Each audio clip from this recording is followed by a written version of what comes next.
Welcome back to What Arty Noobs for General Disturbance. This is an AMX 13F3AM Tier 6 French SPG located on the south spawn of Malinovka in... oh, it's not in counter, it's standard. And it's under the command of Running Hawk. Well, last time we saw Running Hawk, he was on Cliff in an encounter game. That's why I automatically thought it was an encounter battle. No, it's not. Okay, well, the AMX 13 F3AM is built on the AMX 13 tank hull, so it's a light tank basically with a huge artillery piece on top of it.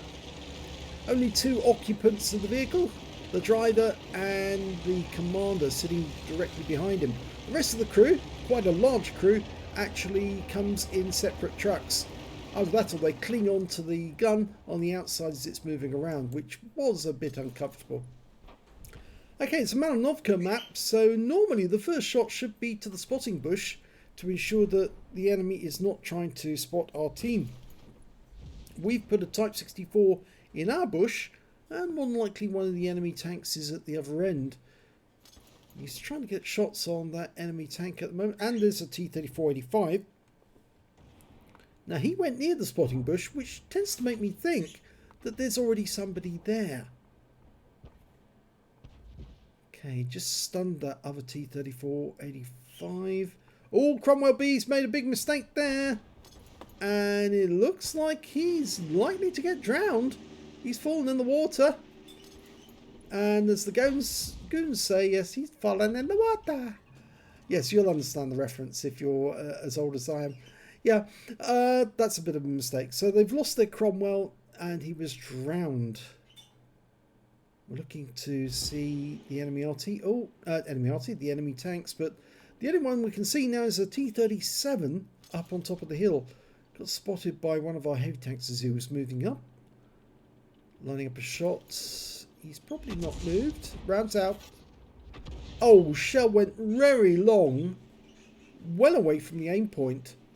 And the T-37 popped forward anyway to see where the VK was. VK's probably going to have a go at him. They're both exchanging shots. He's not running away. He should be. Because the VK is now a heavy tank. With a much better gun. Rounds out. Direct hit for 284. It's about a 25-second reload to this 155mm gun. It's capable of doing 700 alpha and penetrating up to 39mm of armour with a burst radius of 8 meters. That last shot was a non-penetrating shot. Must have hit the front armour, which is a little bit stronger on the T-37.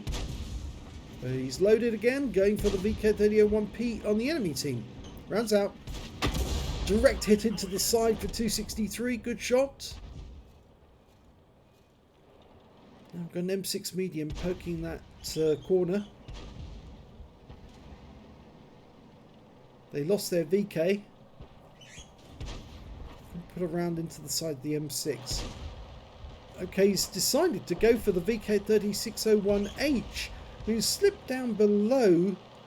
And yes, direct hit on that, 319.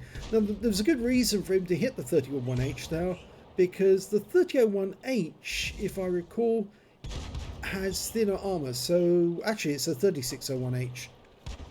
And there he goes. M6 and oh, T150 as well. If he can get them both together at the same time, he might get double bubble. Rounds out. Well timed. 230 hit points off the T150.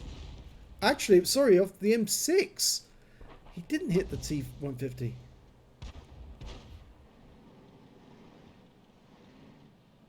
Okay, there's 3 tanks there now. This is going to make life very interesting because he might actually damage all 3 of them. He's almost ready to shoot. Rounds out. It lands prematurely. In fact, it looks like it hit the rock face of the rocks just before those 3 tanks. So he didn't get anything out of that shot and he's changed position accordingly. But they're still there. T150, KV2 and an M6. Yes, he's adjusted position. Now he's got a better line of fire on the T150. But, oh, no, they pulled back. Go for those 2. Yes, that worked. 265 hit points off the T150 and 71 off the KV2.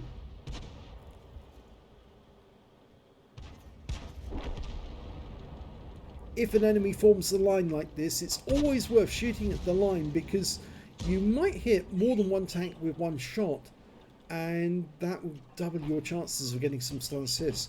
Rounds out the M6, and it's a kill.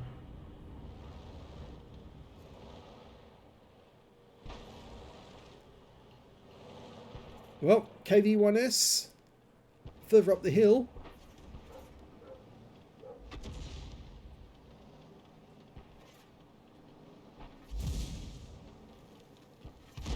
Almost loaded. Rounds out. Direct hit, 228. That was a good shot.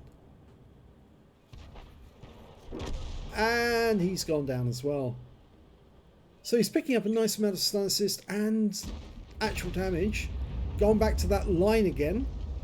The T150 and the KV2. The T150 is a one shot. He's, well, in fact, a splash kill actually, because he's only got 3 hit points left. He's loaded. Rounds out. Kills the 150. Probably damaged the KV2 at the same time, but he was unspotted, so we didn't get to see if he received any damage. But I suspect he did.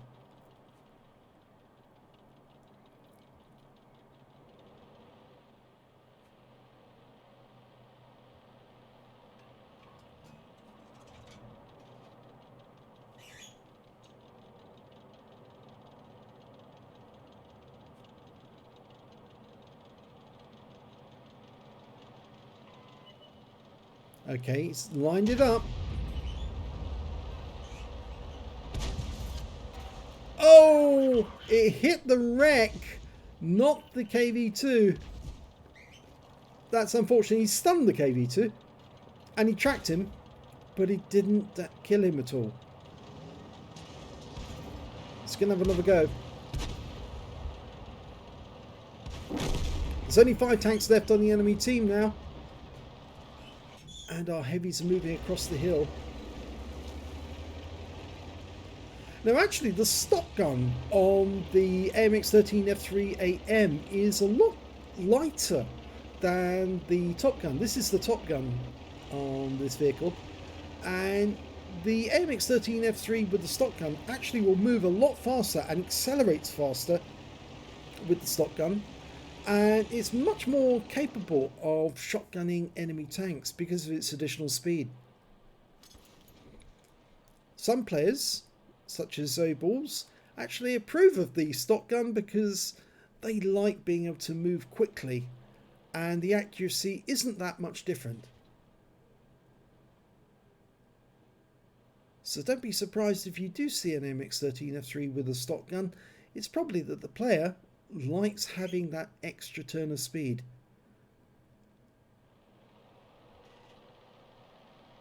Well, aim at the forest line because that's where the enemy's likely to be spotted. Oh, they found 2.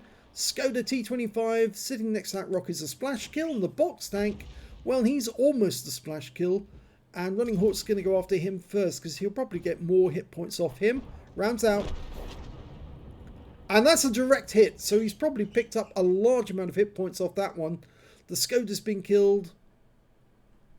Unfortunately, we did lose our Type 64. But there's a 40 TP hiding behind that house, and he's just knocked the tree down, so we can fire the round in and either fire it behind the house or actually at the house. Rounds out. If the 40 TP was still there, he would have been damaged. Well, Running Hawk's moving closer to the enemy to make sure that he can get better shots on them, react faster. Of course, there is the commensurate danger that if you do get spotted by the enemy, they might try to take a few shots at you.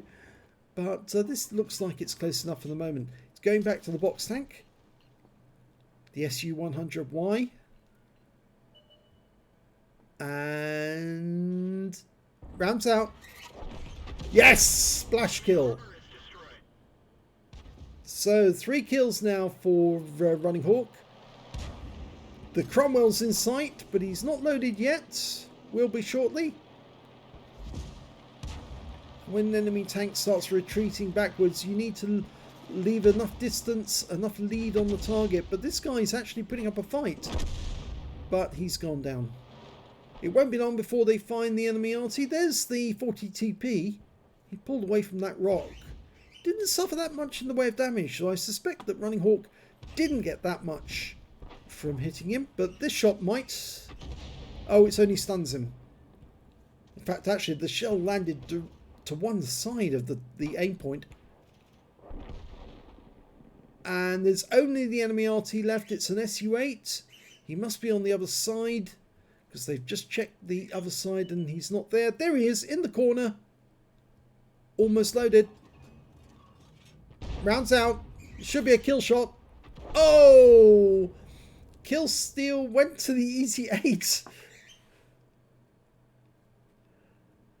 So that's the end of the game. Decent score by Running Hawk. Let's have a look at the end of battle stats. Well, it was an ace tanker for Running Hawk in the AMX 13 F3 AM, and he got his second mark of excellence during that battle.